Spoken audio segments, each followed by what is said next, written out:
Next is adjectives. So what are adjectives? Adjectives are the words that tells us something more about nouns.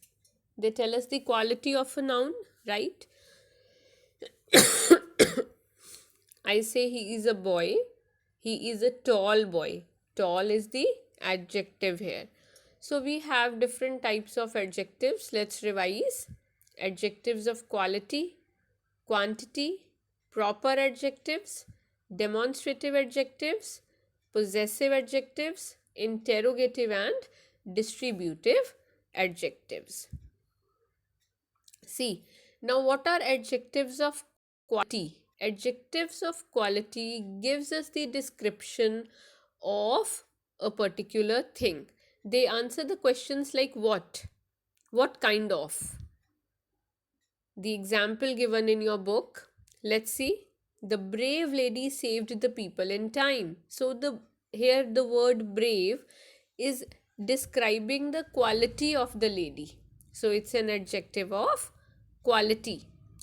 Same way, adjective of quantity describes how many, right? For example, I say he ate 2 apples in the morning.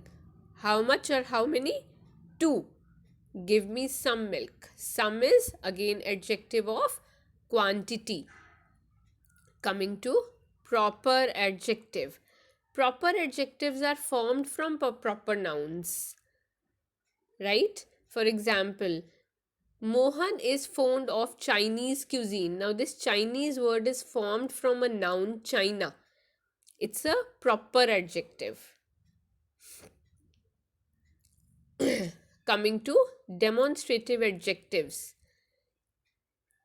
This, that, these, and those are the demonstrative adjectives. They answer the question of which, kya, right? Or kaun si. He got admission in that school. Which school? That. So this, that, these, those are the demonstrative adjectives answering the question of which.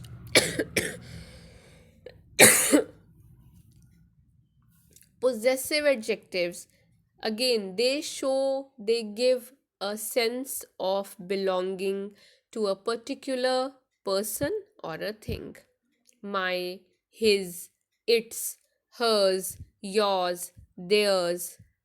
These are the possessive adjectives. Interrogative adjectives, they ask questions.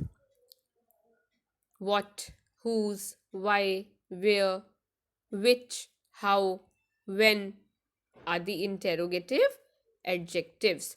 See the differences. If the heading says underline the adjective, underline the interrogative adjective, which will become an interrogative adjective.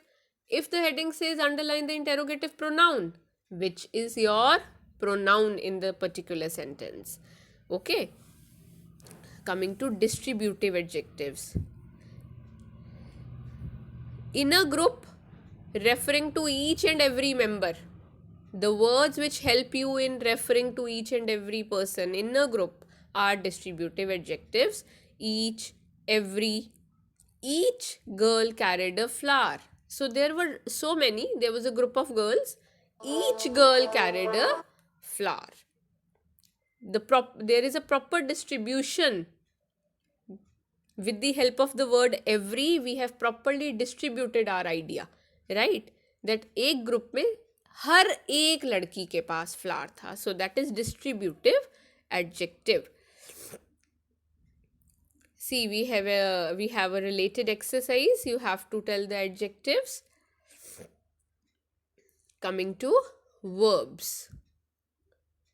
See, verbs are the doing words, right?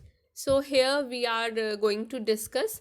See, D part says you have to tell the transitive verbs and intransitive verbs. So let us revise what are transitive verbs and what are intransitive verbs. You can see I have explained it with pencil here a little bit. The transitive verbs are the verbs that have an object.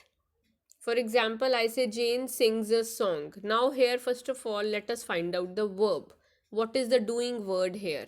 कौन सा verb है? Verb है sings, right? It is a doing word. Verb है. क्या गाता है? Object. What is the object of sings? Song. So we have an object here. So sings is a transitive verb because it is having an object. What are intransitive verbs? They do not have an object. Suman runs. Runs is a verb here and there is no object with the verb. So it's intransitive verb. This is transitive and intransitive. Transitive verbs are the verbs which have an object, and intransitive verbs are the verbs that do not have an object. Another thing is, what are finite verbs and non-finite verbs? Let's see what are finite verbs. See, we have E part in which you have to identify that the highlighted word is finite or non-finite. See, finite verbs are the verbs that change their forms when there is a change in the person and number of the subject. Means if the subject changes, the verb changes with the subject. It is a finite verb. Come to E1. I'll give you this example. Veena is talking to her cousin. Now this Y is talking is finite. If I change the subject, the verb is going to change. She is talking, he is. If I change the tense or I change the number, it will change itself.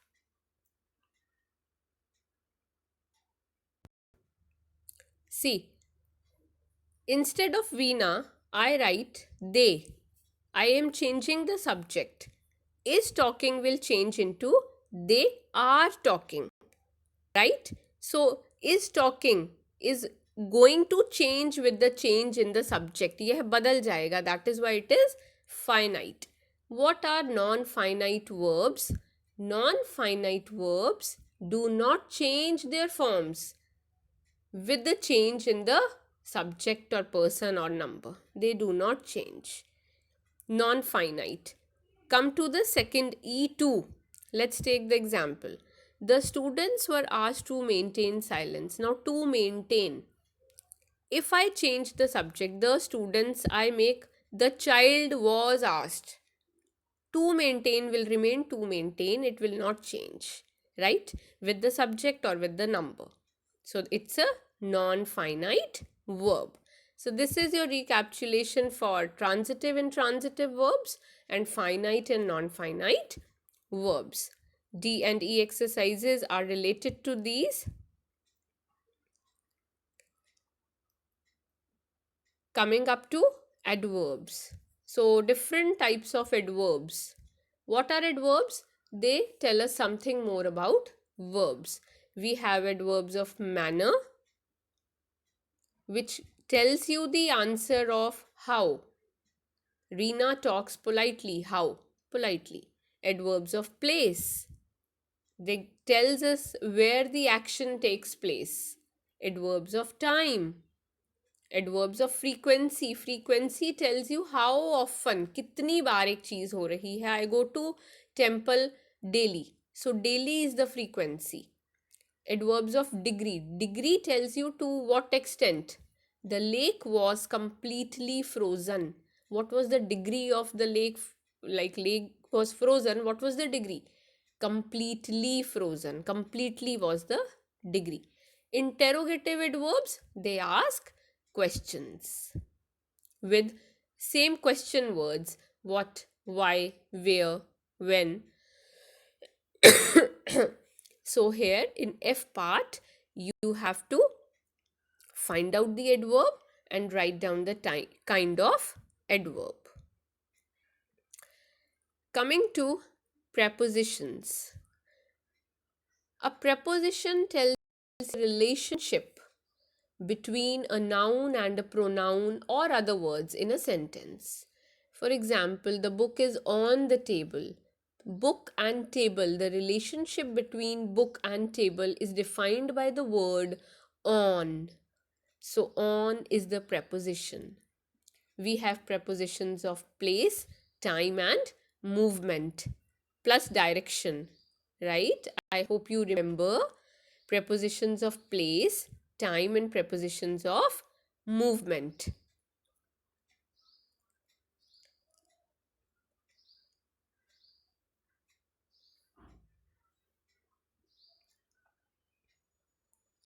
See the exercise given related to it. Let's take first example.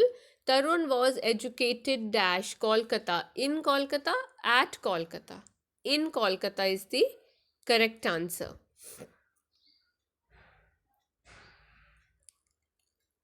See, I am coming to eighth one. I want to read this eighth one with you. Why don't you place this chair dash the bed? Beside or besides the bed? Dear students, if you remember, beside is साथ में. Why don't you place the chair beside the bed? साथ में क्यों नहीं रख देते? And what is besides? Besides is in addition to. Besides giving money to the beggar, my mother offered him food. In addition to. So there are some words which you have to remember for doing correct prepositions. Coming to conjunctions. So conjunctions, they join sentences, right? We have read coordinating conjunctions, subordinating conjunctions, and correlative conjunctions. See, let's take example. Shreya was happy. She could not stop smiling. So we have to join these two sentences with the word so. Shreya was happy, so she could not stop smiling. The words, the conjunctions are given to you in the bracket, and you have to use the same conjunction to join these sentences. It's a part of speech. We use conjunctions every day while speaking sentences, right? Coming to interjections. Interjections are the words that show sudden emotions. They are not planned. The words which come out of our mouth, which are very sudden, are interjections. Okay, I say, ouch, my finger got hurt. Ekdam se it comes out. Ouch comes like just like that. It is not thought ke hanji main bolungi, right? So interjections are the words which shows sudden emotions.